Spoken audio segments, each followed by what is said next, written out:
காளமேகம்னு ஒரு புலவர், தமிழ்ல ரொம்ப பிரசித்தம். அவர் வீர சைவர், அவர் சிவபெருமான வழிபடக்கூடியவர். அதனால நெத்தியில எல்லாம் விபூதி, கழுத்துல எல்லாம் ருத்ராட்சம் போட்டு இருப்பார். அவர் காலத்துல சைவம் வைணவம் அப்படிங்கிறது தீவிரமாக இருந்தது. வைணவ கோவில்கள், சைவ கோவில்கள் பொதுவாக இந்து மதத்தில் உள்ள ஒரு பிரிவு தான் அது. அதற்குள்ள சண்டை போட்டுக்கிறதுங்கிறது முட்டாள்தனம். அபிமானம்ங்கிறது வேற. எனக்கு இந்த தெய்வத்துக்கிட்ட விருப்பம் அப்படின்னு சொல்லலாம். ஆனா நாம கடைபிடிக்கிறது முழுக்க வைதீகம்தான். நீங்க சைவ கோவில்ல கும்பாபிஷேகம்னாலும் வைணவ கோவில்ல கும்பாபிஷேகம்னாலும் குடத்துல தான் ஜலம் வைக்கிறோம், ஹோமம் தான் பண்றோம், வேத மந்திரங்கள் தான் சொல்றோம். அடிப்படை எல்லாருக்கும் ஒண்ணுதான், அதுல மாறுபாடெல்லாம் வராது. ஆனா அப்ப சைவம் வைணவம்னு ஒரு தீவிரமா இருந்த சமயம். அவர் திருக்கண்ணபுரம்னு ஒரு ஊருக்கு போனார். 108 திவ்ய தேசங்கள்ல ஒரு ஊர் திருக்கண்ணபுரம்னு இன்றைய திருவாரூர் மாவட்டத்தில் இருக்குது. திருக்கண்ணபுரம் அப்படின்னு அங்க சௌரிராஜ பெருமாள் அப்படின்னு பெருமாளுக்கு பெயர். பெரிய பெருமாள் கோவில் அது, விஷ்ணு கோவில்.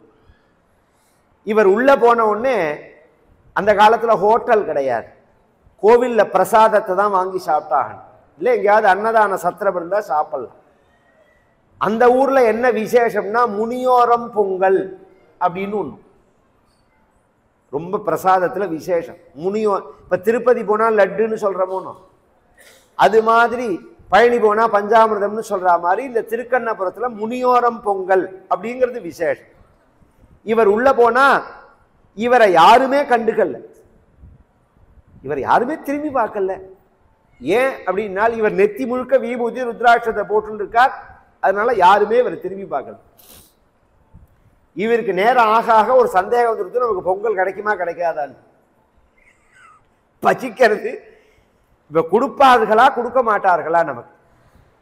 ஏன்னா அவர்கள் நாமம் போட்டவர்களா பார்த்து கொடுக்கிறார்கள், இவர் பக்கம் திரும்பவே மாட்டேங்கிறார். இவர் புலவரோனோ வித்வான் சர்வத்திர பூஜ்யதே, படிச்சவனுக்கு எங்க போனாலும் மதிப்பு. அதனால என்ன பண்ணினார், இப்படி கையை தூக்கினார், அங்க உள்ள பெருமாளை பார்த்தார், ஒரு பாட்டு பாடுறாரு, கண்ணபுர பெருமாளே கடவுளில் நீர் அதிகம்னா. அப்படியே எல்லாரும் திரும்பி பார்த்தா, ஏய் இவர் வைஷ்ணவர்ரா, இவர் என்னமோ பட்டப்பட்டையா விபூதி போட்டு இருக்கார், ருத்ராட்சம் போட்டு இருக்காருன்னு நாம தப்பா நினைச்சுட்டோம். இவர் தெய்வங்களுக்குள்ள உயர்ந்தவர் பெருமாள்னு சொல்றார். கண்ணபுர பெருமாளே கடவுளில் நீர் அதிகம் அப்படின்னு சொல்றாருன்னு உடனே, சுவாமி எந்த ஊர், இங்க வாங்கள், திருமேனி பாங்க, இந்தாங்க பிரசாதம் அப்படின்னு கொடுத்தா. வாங்கி நன்னா சாப்பிட்டார்.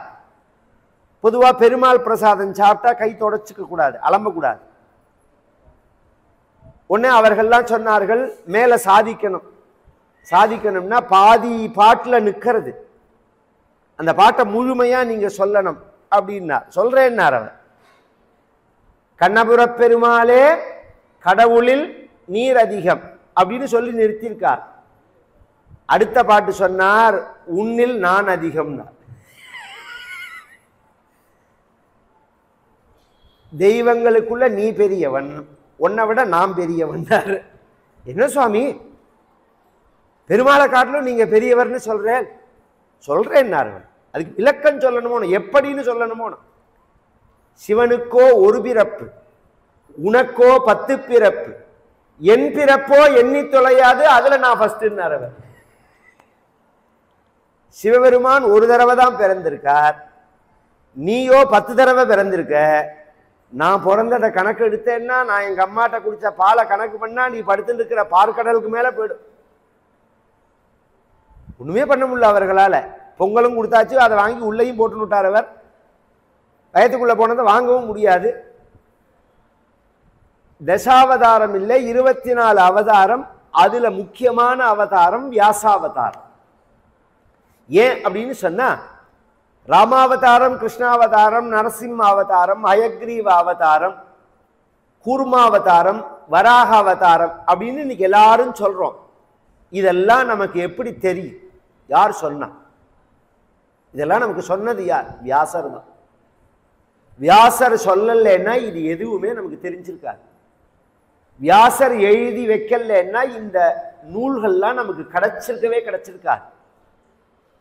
இந்து மதத்துல உள்ள அத்தனை விஷயங்களையும் நூலா எழுதி வச்சிருக்கார். அந்த வியாசருடைய அவதாரம். மகரிஷே விஸ்ருதஸ்யேக சர்வலோகேஷு தீமதः பிரவக்ஷ்யாமி மதம் கிருஷ்ணம் வியாசஸ்யாஸ்ய மகாத்மனः த்ரிபிர்வர்ஷைः சதோத்தாயி கிருஷ்ணத்வைபாயனோ முனிः மகாபாரதமாख्याனம் கிருதவானிதமத்புதம் தர்மே சார்த்தே ச காமே ச மோக்ஷே ச பரதர்ஷபா யதிஹாஸ்தி ததன்யத்ர யன்னேஹாஸ்தி ந தத் க்வசித். இந்த வியாசர் பண்ணின இந்த மகாபாரதத்துக்கு சமமா ஒரு நூலை சொல்லவே முடியாது. இதுல இல்லாத விஷயங்களே உலகத்துல கிடையாது. இதுல சொல்லப்படாத விஷயங்களே கிடையாது. இந்த வியாச பாரதத்துல சொல்லப்படாத தொடாத சப்ஜெக்டே கிடையாது. விவசாயத்தை சொல்லியிருக்கார் ஒரு ஸ்லோகத்துல, ஒரே ஸ்லோகம். அக்ரிகல்ச்சர் எப்படி பண்ணணும் அப்படிங்கிறத பத்தி சொல்லும் போது அக்ரேவாபி சாந்திரவாபி கோபோஷி பீஜ சங்கிரகி சாயம் பிராத்தா க்ஷேத்திரதரிசி பிரளயேபி நனஷ்யதி. ஒருத்தனுக்கு என்ன மழை பெஞ்சாலும் என்ன பிரளயமே ஆறு உடைச்சுன்னு வந்தாலும் நஷ்டம் வராது. இப்படி விவசாயம் பண்ணினா அது எப்படி சார்னா அக்ரேவாபி முதல்ல விவசாயத்தை ஆரம்பிச்சுடணும், தள்ளி போடக்கூடாது பின்னாடி. அப்படின்னா அந்த பருவத்துல இப்பெல்லாம் நான் என்ன உங்களுக்குலாம் புரியுமான்னு தெரியல, நாங்கெல்லாம் இன்னும் விவசாயம் பண்றேன். நான்லாம் கிராமத்துல நாங்க விதை விடணும்னு தீர்மானம் பண்றதே மேட்டூர் எப்போ திறக்கிறதுன்னு பார்த்துருந்தோம். மேட்டூர் திறக்கலைன்னா விதை விட முடியாது. போர்ல விதை விட்டா கூட நடவுக்கு ஜலம் இருக்காது. அப்ப மழை வரதா அப்படின்னு பார்த்துக்கணும். மேட்டூர் திறப்பார்களா அப்படின்னு. அந்த காலங்கள்ல இந்த டேம் கிடையாது. காலத்துல மழையும் பெய்யும். காலத்துல மழை பெய்யுங்கிறதுக்கு ஒரு சின்ன உதாரணம் சொல்றேன். நாம தான் அதை கெடுத்தோங்கிறதுக்கு. கொரோனா சமயத்துல பார்த்தீங்கன்னா கரெக்டா மழை பெஞ்சு அந்த 1 வருஷம் 10 மாசம் இருக்கு பாருங்க. உடம்பு உலகம் முழுக்க பொல்யூஷனே கிடையாது. எல்லாரும் வண்டியை பூட்டி வச்சாச்சு. ஒரு அக்கிரமம் பண்ணல, ஒரு அதர்மம் நடக்கல, ஒரு சுற்றுச்சூழலை கெடுக்கிற காரியம் எதையுமே நம்ம பண்ணாதனால கரெக்டா காலத்துல மழை பெஞ்சு. அது மாதிரி பெய்யற காலம் அது. முன்னாடி விவசாயம் பண்ணணும், சாந்திரவாபி எல்லாரும் பண்ற இடத்துல பண்ணணும். கோபோஷி விவசாயத்துக்கு முக்கியமானது மாடு. மாடு இல்லாம விவசாயம் பண்ண முடியாது. எதற்காக என்ன, அந்த மாட்டு சாணமும் மாட்டினுடைய அந்த கழிவுகளும் தான் விவசாயத்துக்கு முக்கியமான உரம். இன்னைக்கு கேன்சர்னு சொல்றா பத்தியில, யாரை கேட்டாலும் கேன்சர், எங்க பார்த்தாலும் கேன்சர். பெரிய இன்னைக்கு மெடிக்கல் இண்டஸ்ட்ரியே எந்த வருமானத்துல இயங்குறதுன்னா கேன்சர்ல தான். இதுல ஒரு ஆச்சரியம் என்னன்னா, சொத்த முழுக்க எழுதி கொடுத்துட்டு பொட்டலமா கட்டி கொடுப்பான் வீட்டுல, ஒரு பிரயோஜனமும் இருக்காது. அதுக்கு அடிப்படை காரணம் என்ன தெரியுமோ, நாம சாப்பிட்ற உணவுல உள்ள பிரச்சனை தான்.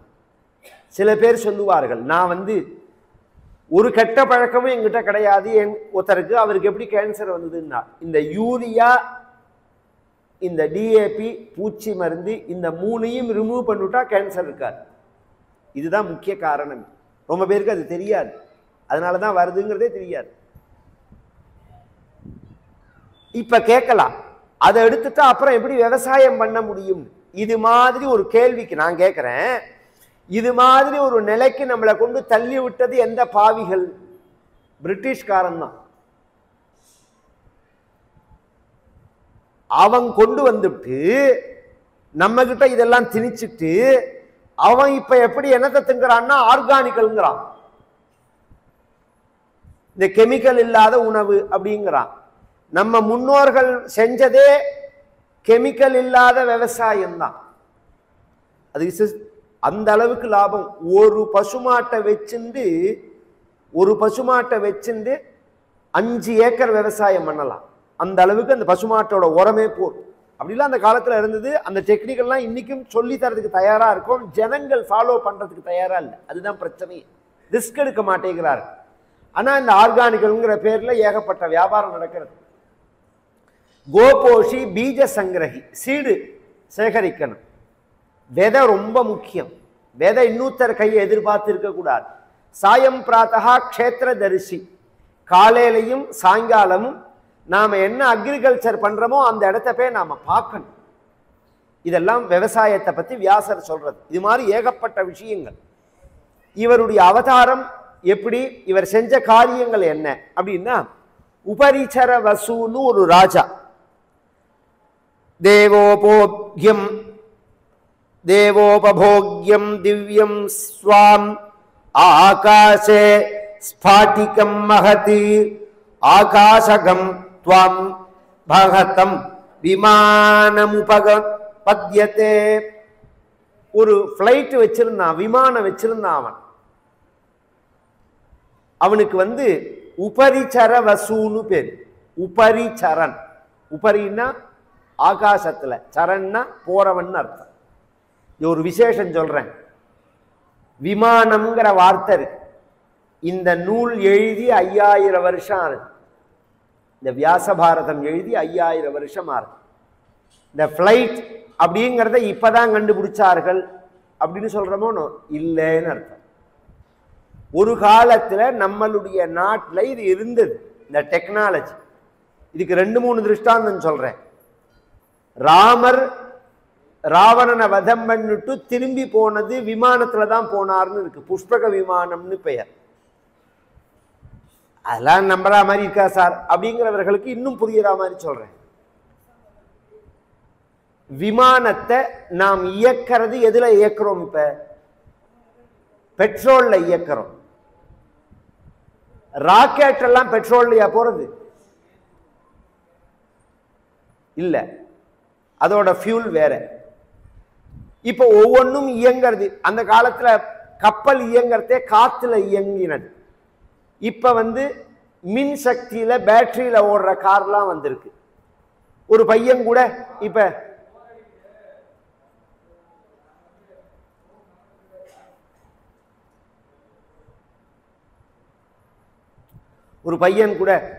இந்த கடற்கரை ஜலத்துல கடல் நீர்ல ஓடுற பைக்கை கண்டுபிடிச்சிருக்கார். அப்படி இல்லை.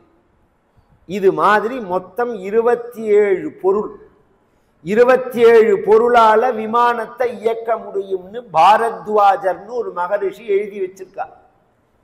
அந்த நூல், அந்த ஓலைச்சுவடி இப்ப நம்ம நாட்டில் இல்லை.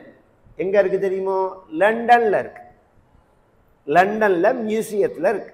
இங்கேருந்து திருடின் போனது. இது மாதிரி ஏகப்பட்ட டெக்னாலஜி சம்பந்தப்பட்ட நூல்கள் எல்லாம் கொண்டு போயிட்டார்கள். இங்கே கொண்டு போய் தான் கண்டுபிடிச்சது. ஏகப்பட்ட பேர் பாரதத்தை நோக்கி வந்ததே இந்த நாலெட்ஜுக்காக தான். கணிதத்திலேருந்து ஆரம்பிச்சு, வானவியல்லேருந்து ஆரம்பிச்சு, மருத்துவத்திலேருந்து ஆரம்பிச்சு, கட்டிடக்கலையிலேருந்து ஆரம்பிச்சு எல்லாம் இங்க கொட்டி கடந்தது. அதை படிப்பதற்காக, தெரிஞ்சு கொள்வதற்காக வந்தவர்கள் நிரம்ப பேர்கள். அதை திருடின் போனவர்களும் நிரம்ப பேர். அந்த உபரிச்சர வசு அப்படிங்கிற ராஜா இருக்கான் பாருங்க, அவனுக்கும் தமிழ்நாட்டுக்கு சம்பந்தம் உண்டு. தமிழ்நாட்டுக்கும் அவனுக்கு எப்படி சம்பந்தம் அப்படின்னா புரியுற மாதிரி சொல்றேன். மயிலாடுதுறை பக்கம் ஒரு ஊர் இருக்கு, தேரிழந்தூர்னு பேர். தேரிழந்தூர்னு கம்பர் பிறந்த இடம், கம்பர் சம்பந்தப்பட்ட இடம் அது. தேரிழந்தூர் அப்படின்னு ஒரு ஊர். அந்த ஊர்ல உள்ள பெருமாள் இருக்காரு, அந்த பெருமாள் கோவிலை கட்டினவன் அவன் தான். அவனுடைய அந்த தேர் விமானம் இருக்கே, அந்த ஊர்கிட்ட வரத்தே நின்று போயிடுது. நின்று போனதுனால அந்த கோவிலை கட்டின அப்புறம் ஆமருவியப்பன் அந்த பெருமாளுக்கு பெயர். அந்த பெருமாள் சொல்றார், இந்த கோவிலை நீ கும்பாபிஷேகம் பண்ணினாதான் உன் தேர் இந்த இடத்த விட்டு நகரும், விமானம் நகரும் அப்படின்னு சொன்னதுனால இறங்கி அந்த ஆலயத்தை கும்பாபிஷேகம் பண்ணினப்புறம் அவன் கிளம்பினதுனால அந்த ஊருக்கு தேர் இழந்தூர்னு பெயர் இன்னைக்கு. இது மகாபாரதத்துல தொடர்புள்ள கதை. அந்த உபரிச்சர வசு அப்படிங்கிற ராஜாவோட ஒரு வீரியம் இன்னைக்கும் சயின்ஸ்ல எல்லாம் சொல்றமோனோ, ஒரு மனிதனுடைய வீரியத்தை எடுத்து சேமிச்சு வச்சு ஒரு குழந்தையை பெக்கலாம் அப்படிங்கிறது இதெல்லாம் புராண காலங்கள்ல இருந்ததுன்னு தெரியாது. இந்த வீரியத்தை சேமிச்சு வச்ச இடத்துல இருந்து அது மிஸ் ஆகி ஒரு மீன் சாப்பிட்டுடுது. நான் சுருக்கமா சொல்லின்னு போறேன். அதை ஒரு மீன் சாப்பிட்டுடுது. அந்த மீன் வயத்துல அது கருவாயிடுது. ஒரு மீனவர் அந்த மீனை பிடிக்கிறார். பிடிச்சா அந்த மீனை, பெரிய மீன் அது, அதை கட் பண்ணும்போது பார்த்தா வயத்துல ஒரு குழந்தை இருக்கு, பெண் குழந்தை. அந்த குழந்தையை எடுத்து அவர் வளர்க்கிறார். அந்த பெண்ணோட உடம்புல அந்த மீனோட வாடை, மீனோட குழந்தை தானே, அதனால அவளுக்கு மத்ஸ்யகந்தின்னு பெயர். மச்சகந்தின்னு சொல்லுவார்கள் தமிழ்ல. மத்ஸ்யம்னா மீன் அர்த்தம், மச்சம்னா வேற. இந்த உடம்புல இருக்கிற இதுக்கு மச்சம்னு பேர். இந்த தமிழை நாம கொலை பண்றோம், தமிழ் கொலை. ஆகத்துங்கிறான், ஆகஸ்ட் இஸ் சொன்னா ஏதாவது குறைஞ்சு போயிடுமா என்ன? தமிழை சுத்தமா பேசுறோம் அப்படிங்கிற ரீதியில கொலை பண்றோம். தமிழ் ஒரிஜினல் தமிழ் தமிழ் தான். அதை நாம எப்படி பேசுறோமோ அப்படிதான் பேசணும். மத்ஸ்யகந்தி. ச உண்டான்னா உண்டு. நம்ம பேசுறதே இருக்கே, சர்ப்பம்னு சொல்றோம், பூஜான்னு சொல்றோம், ஜலம்னு சொல்றோம். இந்த வார்த்தைகள்லாம் உபயோகப்படுத்துற தமிழ்ல நிறைய நான் சொல்லட்டேன். சிவம்ங்கிறோம், சிவம்னு சொல்றோமா என்ன? சிவம் அப்படி சொல்லலையே, நம்ம சிவம்னு தானே சொல்றோம். அப்ப ச வேற ச வேறன்னு நமக்கே தெரியறதே உச்சரிக்கிறது. நாம உச்சரிக்கிறதே அந்த வார்த்தை இல்லாம எப்படி உச்சரிச்சிருப்போம்? இப்ப இங்கிலீஷ்ல ழாவை எப்படி சொல்ல முடியும்? இங்கிலீஷ்ல இல்ல, உலகத்துல எந்த மொழியில நீங்க ழாவை சொல்லுவீங்க? சொல்லவே முடியாது. ஏன்னா எந்த மொழியிலையும் அது கிடையாது. அவ்வளவு தூரம் வேண்டாம். கொலு படி, கொலுன்னு நவராத்திரிக்கு வைக்கிறமோனோ, இந்த கொலுங்கிற வார்த்தை வேற எந்த மொழியிலையும் கிடையாது. நீங்க மொழி மாற்றமும் செய்ய முடியாது. ஏன்னா இந்த பழக்கம் கிடையாது வேற யாருக்குமே, இங்க மட்டும்தான், தமிழ்நாட்டில் மட்டும்தான். அப்ப எந்த தேசத்துல எந்த பழக்கத்துல எந்த வார்த்தைகள் இருக்கோ அது அந்த அந்த மொழிக்கு சொந்தமானது. இந்த தமிழில இந்த வார்த்தைகள்லாம் நாம் உபயோகப்படுத்துறதுனால இந்த எழுத்துகள்லாம் இருந்திருக்கு. நாளடைவில் அது மாறி போயிடும். பிராமின்னு பேரு அல்லது பிராகிருதம்னு பேரு. இந்த மத்ஸ்யகந்தியினுடைய வளர்ப்பு தந்தை ஒரு மீனவர், பராசரர்னு ஒரு மகரிஷி. வியாசர் அப்படின்னு சொல்றேனே அவருடைய அப்பா. வசிஷ்டர்ங்கிறவர் எல்லாருக்கும் தெரியும். வசிஷ்டருடைய புள்ள சக்தின்னு பெயர். சக்தியோட பிள்ளைக்கு பராசரர்னு பேர். அந்த பராசரர் ஒரு சமயம் வரா. இந்த செம்படவரும் அவருடைய பெண்ணும் எங்க தங்கியிருந்தார்கள்னா யமுனை ஆற்றினுடைய கரையில். செம்படவர்களுக்கு, மீனவர்களுக்கு 3 தொழில் அவர்களுக்கு. ஒன்று மீன் பிடிக்கிறது, இன்னொன்று பரிசல் போட்டு ஓட்டுறது, மூணாவது வேட்டையாடுவது. இந்த 3மே அவர்கள் தொழில் தான். இந்த பரிசல்னு அந்த காலத்தில் ஒன்று நாங்கள்லாம் போயிருக்கோம். இந்த காவிரி ஆற்றிலேயே போயிருக்கோம் நாமெல்லாம். இப்போதான் நிறையா பிரிட்ஜு கட்டியிருக்கார்களே தவிர அந்த காலத்துல எல்லாம் இந்த கரையிலேருந்து அங்கே போகிறதா இருந்தால் பரிசலில் தான் போவோம் நாம். அந்த பரிசலை இயக்கக்கூடிய மீனவர், அவருடைய பெண்ணு, இந்த பராசரர் வரார். அந்த பெண்ணு தான் அப்ப பரிசலை இயக்கிறா. அந்தண்ட பக்கம் போகணும், அக்கறைக்கு போகணும் அப்படிங்கிறார். உடனே இந்த பெண்ணு பரிசலை இயக்கறத ஒரு பாதி ஆற்று தாண்ட சமயத்துல பெண்ணே உன் பெயர் என்னன்னு கேட்டார். மத்ஸ்யகந்தின்னா அவள். உனக்கு கல்யாணம் ஆயிடுத்தான்னா ஆகலன்னா. வியாசர் சொன்னார், இந்த பராசரர் சொன்னார், நீனும் நானும் கல்யாணம் பண்ணிக்கலாமான்னு கேட்டார். கவனிச்சு கதையை கேட்கணும். ஏன்னா நிறைய கதைகள்ல நாம எப்படி புரிஞ்சுக்கிறோங்கிறத வச்சுதான் நம்மளுடைய அறிவு வளர்றது. ஒரு மனிதனுடைய எண்ணங்களுக்கு காரணம் அவனுடைய வாசனைகள். ஒருத்தன் ஏற்கனவே இட்லி சாப்பிட்டுருந்தான்னா இட்லியை பார்த்த உடனே நாக்கில் எச்ச ஊர்.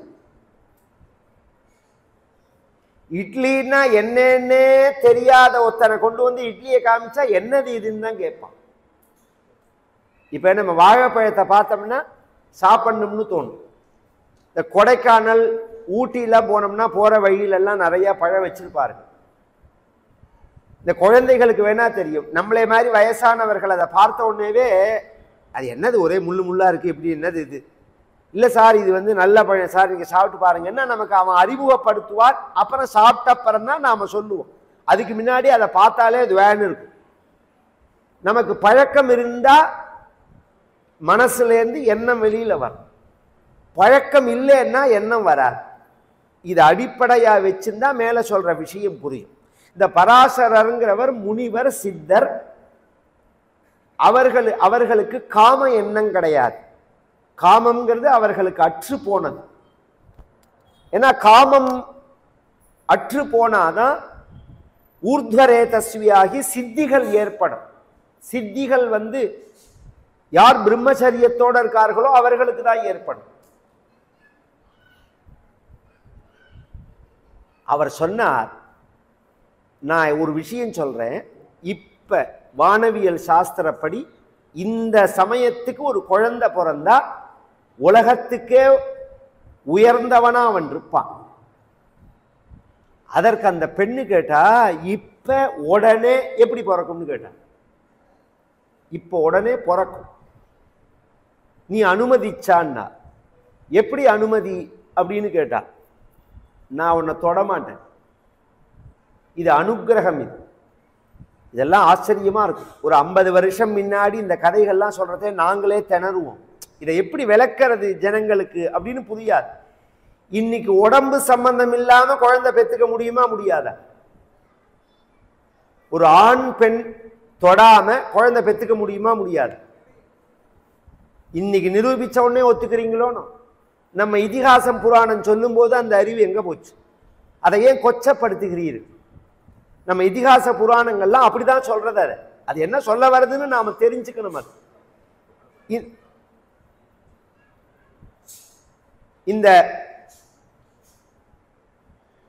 இந்த பெண்ணு அதை புரிஞ்சின்றவள். அவர் ஒன்னே இந்த பராசரர் என்ன பண்றார், தன்னுடைய மகிமையினால ஒரு ஆவரணம் ஏற்படுத்துறார். ஒரு தீவு நடுப்புல அந்த இடத்துல அந்த பரிசல் நிற்கிறது. இவர் அனுகிரகம் பண்ற மாத்திரத்தினால இவருடைய உயிரணுவும் அந்த பெண்ணோட கருமுட்டையும் சேர்ந்து ஒரு குழந்தையா தோன்றது. உடனே உலகத்துல எங்கேயாவது உடனே குழந்தை பிறக்குமா? எந்த ஒரு உயிரினமும் கர்ப்பவாச காலம்னு ஒன்று உண்டு. அது இல்லாம குழந்தை பிறக்காது. அதுல நாள் வேணா வித்தியாசப்படலாம். இதுல ஒரு ஆச்சரியம் சொல்றேன். இன்னைக்கும் தமிழ்ல ஒரு வச்சனம் உண்டு, ரிஷிகர்ப்பம் ராத்தங்காது. யாராவது கேள்விப்பட்டிருக்கீங்களா? ரிஷிகர்ப்பம் ராத்தங்காது. மகரிஷிகளுக்கு உள்ள கர்ப்பம் அவர்கள் அனுகிரகத்தினால பிறக்கிறதும் அவர்கள் பிறக்கிறதுலையும் வித்தியாசம் உண்டு. உடனே அதெல்லாம் இன்னும் வரும் கொஞ்ச நாள். உடனே தோன்றார். அந்த குழந்தை எப்படி இருக்குன்னா அதுவும் குழந்தையா இல்ல, 16 வயசுல இருக்கு. அதான் ஒரு ஆச்சரியம். 16 வயசுல அந்த குழந்தை இருக்கு.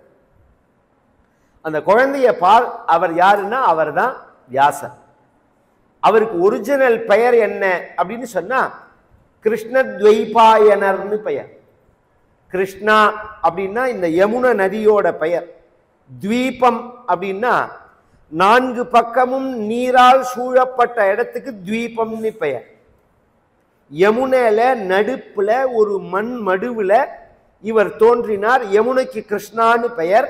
அந்த த்வீபத்துல இவர் தோன்றினத்தினால கிருஷ்ண துவைபாயனர்னு பெயர். இவர் எப்படி இருக்கார், தோன்றின போது இவர் எப்படி இருந்தார் அப்படின்னு மகாபாரதம் சொல்றது. அப்ரஸ்யாமஹ பிங்கஜடாபத்த கலாபஹ பிராம்சுர்தண்டி கிருஷ்ணமிருகத்வக் பரிதானஹ சாக்ஷான் லோகான் பாவயமானஹ கவிமுக்ய பாராசர்யஹ பர்வஸ்வரூபம் விவருணோது. நல்ல கருப்பு வர்ணம் அவர். வெள்ள வெளியேர்னு இருந்தாதான் உயர்ந்தவன். கருப்பா உள்ளவர்கள்லாம் தாழ்ந்தவர்கள் அப்படிலாம் சில பேர் நினைக்கிறார்கள், பேசுறார்களோனோ. இந்து மதத்துல ஒரு ஆச்சரியமே என்னன்னா, கருப்பு தான் உயர்வு. ராமாவதாரம், கிருஷ்ணாவதாரம், வியாசருடைய அவதாரம் இதெல்லாம் எடுத்து பார்த்தீங்கன்னா எல்லாமே கிருஷ்ணான்னாலே கருப்புன்னு அர்த்தம். கிருஷ்ணா கிருஷ்ணா, அதனாலதான் கருப்பண்ணசாமிங்கிறோம். கருப்பண்ணசா அதுவே கிருஷ்ணர் தான், அதுவே பெருமாளுடைய அம்சம்தான். அது கருப்பன் அப்படின்னாலே பெருமாள் தான். அத சம்ஸ்கிருதத்துல சொன்னா, இப்ப கோபாலன் அப்படின்னா பெருமையா சொல்றோம், கோபாலன்னா இடையன்னு அர்த்தம். அது என்ன மட்டம் கிடையாது, அந்த வார்த்தைக்கு உள்ளது சொல்றேன். கிருஷ்ணான்னா என்னமோ பெருமையா நினைச்சிருக்கோம். கிருஷ்ணான்னா கருப்பான்னு தான் அர்த்தம். கருப்பா அப்படின்னு கூப்பிட்டா என்னவோ அதுதான் கிருஷ்ணாங்கிறது. இந்த கிருஷ்ணாங்கிற பெயர் 3-4 பேருக்கு உண்டு. கிருஷ்ணருக்கு உண்டு ஒரிஜினலா, வியாசருக்கு உண்டு, யமுனைக்கு உண்டு, திரௌபதிக்கு உண்டு. திரௌபதியோட பெயரும் கிருஷ்ணான்னு பெயர், யமுனையோட பெயரும் கிருஷ்ணான்னு பெயர், வியாசரோட பெயரும் கிருஷ்ணான்னு பெயர், கிருஷ்ணரோட பெயரும் கிருஷ்ணா அப்படின்னு பெயர். இந்த யமுனையில் அவர் உண்டானத்தினால கிருஷ்ண துவைபாயனர். கிருஷ்ணான்னா யமுனை, துவீபத்தில் உண்டானார், துவைபாயனர்னு பேர். பிங்கஜடாபத்த கலாபகா, கருப்பா இருக்கார். தலை முழுக்க எப்படி இருக்குன்னா செம்பட்டை, செங்கலர்ல ஜடை. கையில பூனல் போட்டா அதுக்கு சில அடையாளங்கள்லாம் உண்டு. மான்தோல் இருக்கணும், பூனல் இருக்கணும், கையில பலாச தண்டம் அல்லது அத்தி மரம் அல்லது அரச மரம் ஏதாவது ஒன்று கையில் வச்சுக்கணும். ஒரு அதுவும் அந்த புரச மரம்ங்கிறது இருக்கு பாருங்க, அது ரொம்ப புரசுன்னு சொல்லுவோம் நாம தமிழில். சம்ஸ்கிருதத்தில் பலாசம்னு சொல்லுவோம். அதோட பெருமையை சொல்றேன் நான் மேலே. அந்த மரத்துக்கு ரொம்ப விசேஷம். இந்த மரங்கள்லயே அதுதான் டாப். அரச மரம் டாப்புங்கிறது வேற விஷயம். ஆக்சிஜன் ரீதியா அரச மரம் டாப்பு. இந்த ஹோமத்துக்கு எடுத்துக்கிறது அதுதான் ஃபர்ஸ்ட். ஹோமத்துல நம்ம இந்தந்த கிரகங்களுக்கு இன்னென்ன சமித்துன்னு சொல்றோமோனோ, அந்த சமித்து கிடைக்கலன்னா எந்த கிரகத்துக்கு வேணாலும் யூஸ் பண்ணலாம்ங்கிறது புரச சமித்து தான். எந்த கிரகத்துக்கு வேணாலும் யூஸ் பண்ணலாம். அதுனா அந்த மெமரி பவரை கொடுக்கும். அது மாதிரி ஒரு மரம். அது அந்த புரச மரம், புரசு அப்படின்னு சொல்ற பலாச தண்டம். பிராம்சுர்தண்டி கிருஷ்ணமிருக தொக்பரிதானா. கிருஷ்ணமிருகம்னா புள்ளிமான்னு அர்த்தம். இந்த மான் இருக்கு பாருங்க, மான்கள்லயே பல வகை உண்டு. சாஸ்திரங்கள்ல நாம எந்த இடத்துல வசிக்கலாம் அப்படிங்கும்போது புள்ளிமான் எங்க இருக்கோ அங்கதான் வசிக்கணும்னு இருக்கு. தவம் பண்றவர்கள்லாம் பூஜை பண்றது, தவம் அது இருக்கிற இடத்துல நாம இருக்கணும். நாம இருக்கிற இடத்த கொண்டு அதை கட்டக்கூடாது. இப்ப என்ன பண்றோம், ஆசிரமத்தை கட்டிட்டு கொண்டு மானை கட்டி விடுறான். இந்த வீடு கிரகப்பிரவேசம் பண்ற வீடு கட்டுறமோனோ, வீடு எங்க கட்டணும்னு இருக்கு தெரியுமோ? எங்க பசுமாடு கட்டி வச்சிருந்தமோ அந்த இடத்துல வீடு கட்டணும். பசுமாடு 3 வருஷம் கட்டி வச்சிருக்கணும், அல்லது குறைஞ்சபட்சம் 6 மாசமாவது கட்டி இருக்கிற அந்த கொட்டில்ல இடத்துல தான் வீடு கட்டணும்னு இருக்கு. நாம இப்ப என்ன பண்றோம்னா, சுடுகாடு பக்கம் வீட்டை கட்டிட்டு பசுமாட்டு ஆயிடுச்சுன்னு வந்துடுறோம் உள்ள. கிரகப்பிரவேசம் பண்ணா பசுமாடு வரணும்னு எங்கேயுமே கிடையாது. பசுமாடு கட்டின இடத்துல தான் வீடு கட்டணும்னு இருக்கிறதுனால நாம அப்படி கட்ட முடியாதனால அதை மாத்திட்டோம் நாம. அது மாதிரி இந்த புள்ளிமான் இருக்கிற இடத்துலதான் ஆசிரமம் இருக்கணும், ரிஷிகள்லாம் தங்கணுங்கிறது போக இவர் எங்கேயாவது ஹைடெக்கா ஆசிரமத்தை கட்டு புள்ளிமான கொண்டு கட்டிடுவார் ஆசிரமத்துல. கிருஷ்ணமிருக தொப்பரிதானா கிருஷ்ணமிருக அனயா கண்டூயத்தே விகிருஹ்ய ஸ்மயத்தே அப்படின்னு வேதம் சொல்றது. ஏன்னா அந்த இதெல்லாம் ரொம்ப அபூர்வம். ஒரு பெரிய மனை இருக்கு, ஒரு பெரிய பூமி, இந்த இடத்துல எந்த இடத்துல கிணறு தோன்றணும் அப்படின்னா ஈசான மூலை அப்படின்னு தானே சொல்லுவார்கள். அப்படி இல்லை, அது மட்டும் இல்லை, ஒரு 4 பசுமாடை உள்ள விட்டுடணும், விட்டு அந்த மேய சொல்லணும். மேய்ச்சல் முடிஞ்ச உடனே அது எங்க படுக்கிறதுன்னு பார்க்கணும். 2 நாள் 3 நாள் தொடர்ந்தாப்புல கவனிச்சா அது ஒரு இடத்துல தான் படுக்கும். இந்த இடத்துக்குள்ள எந்த இடத்துல ஜலம் கீழே பூமியில அதிகமா இருக்கோ அந்த இடத்துல தான் படுக்கும். அது இந்த மீட்டர்லாம் வச்சே பார்க்க வேண்டாம், அதுக்கு தெரியும். இந்த பூமிக்குள்ள எந்த இடத்துல நீரோட்டம் இருக்கோ அந்த இடத்துல தான் படுக்கும். அது 5-6 நாள் தொடர்ந்து கவனிச்சா ஒரு இடத்துல படுத்துட்டு தான் அசை போடும். அந்த இடத்துல போர் போட்டோம்னா ஃபெயிலியரே வராது. இப்ப நம்ம ஜில்லால பிரச்சனை இல்லை. இந்த கோயம்புத்தூர் ஈரோடு எல்லாம் போயிட்டோம்னா கீழே பாதாள நோண்டிட்டே போனா அமெரிக்கா வந்துடும் போல இருக்கு. 2000 அடிங்கிறான், 3000 அடிங்கிறான், 4000 அடிங்கிறான், ஒண்ணுமே புரியல. நமக்கு 5 அடி 10 அடியில காவேரியை நாசம் பண்றோம் நாம். அந்த புள்ளிமான் எப்படி மாடு காமிச்சு கொடுக்கறதோ அது மாதிரி மானுக்கு தெரியும் தவம் பண்ற இடம், அதை வச்சிருக்கார். அப்பேற்பட்ட ஒரு வியாசர் தோன்றினார், மறைஞ்சார். பராசரரும் போயிட்டார், மத்ஸ்யகந்தியும் வந்துட்டார். இதுல ஒரு ஆச்சரியம் என்னன்னா, அவள் எப்போதும் போல கன்னிகையா தான் இருக்காள். இவளோட குழந்தைன்னு சொன்னா வீட்டுக்கு குழந்தையை தூக்கின்னு போனான்னு சொல்லணும், இல்ல கர்ப்பமா இருந்தால்னு சொல்லணும். குழந்தை பிறந்த உடனே ஒரு அப்பா கேட்க மாட்டானா கர்ப்பமானா ஏது, இதுக்கு யார் காரணம்னு கேட்க மாட்டானா, அல்லது இந்த குழந்தையை தூக்கின்னு போனா இந்த குழந்தை யாரோடதுன்னு கேட்க மாட்டானா. மகாபாரதத்தை எடுத்து படிச்சு பாருங்கள், அதெல்லாம் எதுவுமே கிடையாது. 16 வயசுல தான் அவர் தோன்றினார். இவர் வேதத்தை பிரிக்கிறார். இவருக்கு கிருஷ்ணத்வைபாயனர்னு தானே பெயர். வேதத்தை இவர் பிரிக்கிறார், அதனால வேதம் பிரிச்சத்தினால வியாசர்னு பெயர். விநியஸ்தம் பண்ணினத்தினால வியாசர்னு பேரு, வேதத்தை பிரிச்சத்தினால வேத வியாசர்னு பேர். வேதம்னா என்ன, பிரிக்கிறதுன்னா என்ன? வேதம்ங்கிறது இன்னைக்கு நாம எல்லாருக்கும் 4 வேதம்னு ஓரளவு தெரியும். ருக்வேதம், யஜுர்வேதம், சாமவேதம், அதர்வண வேதம் அப்படிங்கிறது. இதெல்லாம் தொன்று தொட்டு நம்மளுடைய தமிழ்நாட்டில் இருந்தவைகள். இதுல நிறைய பேச வேண்டியது இருக்கு. ஆரியர், தமிழர், திராவிடர் இப்படிலாம் சொல்றா. அப்படிலாம் ஒண்ணுமே கிடையாது. இன்னும் சொல்ல போனா தமிழ் பேசுறவர்கள் எல்லாமும் தமிழர்கள் கிடையாது. இதோ பீகாரிக்காரன் தான் நன்னா பேசுறான் தமிழ், நேபாளிக்காரன் நன்னா பேசுறான், நீ அவனை தமிழ்னு சொல்லுவிய? அப்ப இந்த ஊர்ல அது பிற நாட்டவர்களா இருந்தாலும் சரி, பிற மதத்தவர்களா இருந்தாலும் சரி, தமிழ் பேசுறதுனால தமிழர்களாயிட முடியாது. தமிழர்களுடைய பண்பாடு பண்டிகைகளை எவர்கள் பின்பற்றுகிறார்களோ அவர்கள் தான் தமிழர்கள். அதுதான் அடிப்படை. வாழ்வியல் முறையில தமிழர்கள்னா ஒரே மாதிரி இருக்கும். பொங்கல் கொண்டாடத்திலேருந்து பிள்ளையார் சதுர்த்தி, தீபாவளி, வருஷ பிறப்பு இதெல்லாம் கவனிச்சா ஒரே மாதிரி இருக்கும்.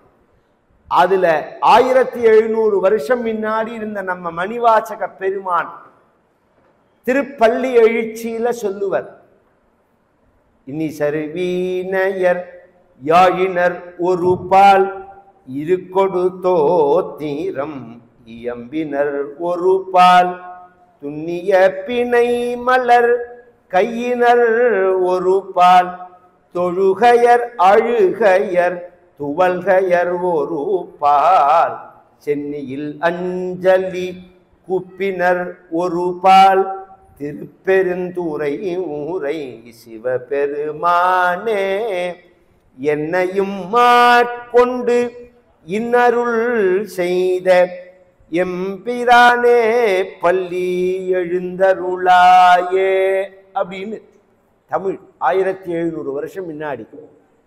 இன்னிசை வீணையர் யாழினர் ஒரு பால், இதுக்கெல்லாம் அர்த்தம் புரியும். இருக்கொடு தோத்திரம் இயம்பினர் ஒரு பால் அப்படின்னா என்ன?